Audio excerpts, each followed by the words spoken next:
This dude just cannot do anything right. Seriously, he goes ahead and drinks a poison before even checking if the girl that he's killing himself for is actually dead. It's not so much a series of unfortunate events as one dude who cannot make the right choice. And that's what I want to talk about in today's episode of Just in Time World. Self-inflicted character wounds. The good, the bad, and the ugly. So what do I mean when I say self-inflicted character wounds? I mean those events where the character's bad choices are what drives the plot to a conclusion. Romeo's choices throughout Romeo and Juliet was what drove that plot forward. This is not to say that these kinds of plot drivers are always bad.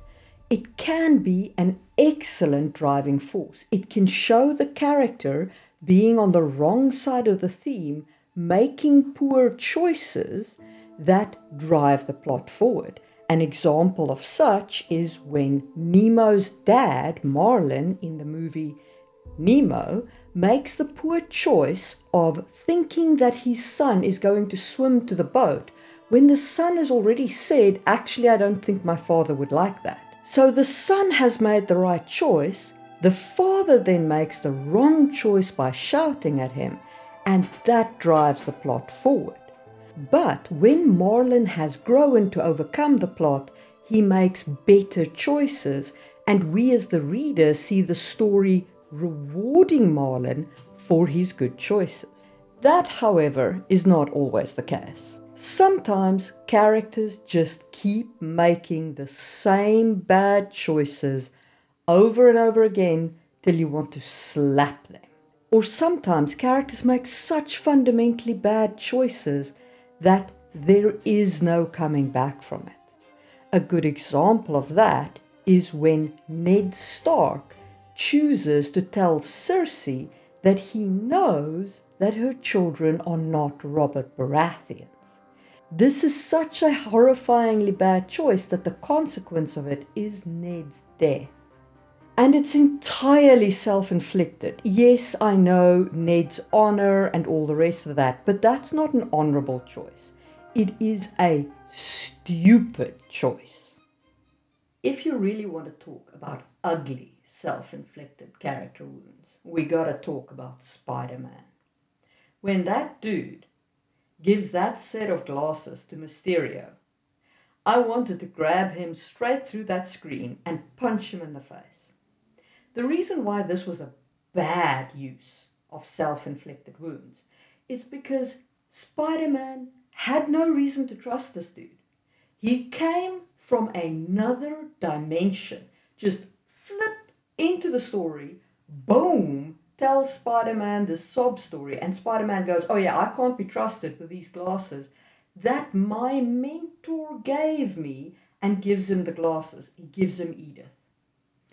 My man, your mentor, who died in your arms, gave you those glasses because he trusted you. And you go and you give it to this random stranger that you don't know from a bar of soap. How does this make any sense at all? It doesn't fit the character, it doesn't fit the story, it doesn't fit anything that's gone before it. It is done only to serve the plot. And that is a very poor way of using self-inflicted character wounds to drive your plot forward. And sometimes those bad choices are what turns an epic tale into an epic tragedy.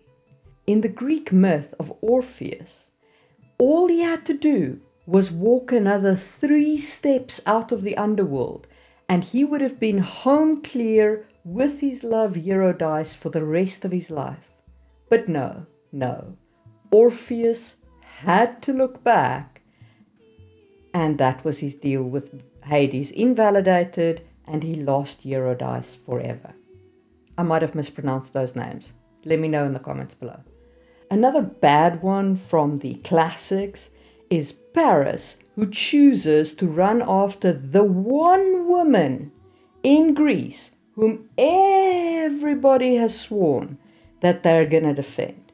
He chooses to run after Helen of Troy, and that kicks off the entirety of the Troy debacle. Again, that's pretty much done to serve the plot. Don't make your characters make stupid choices because your plot needs them. If they're going to make stupid choices, make them make stupid choices because they would make those stupid choices. A good example of that is Robin Hobb, whose character has a reason for the stupid choices he makes. He just makes so many of them. So when should you do this? It is good that characters suffer the consequences of their poor choices. But remember, you, the writer, you are making those characters make those choices. These people don't really exist. They exist because you make them. If you constantly make characters make bad choices, then you're going to end up with a Romeo and Juliet style of tale. Now, I'm not saying that you might not want Romeo and Juliet style of tale, or you might want to be telling the Orpheus, the Greek tragedy of stories. But maybe you're looking to tell an uplifting epic tale? Make your characters make better choices.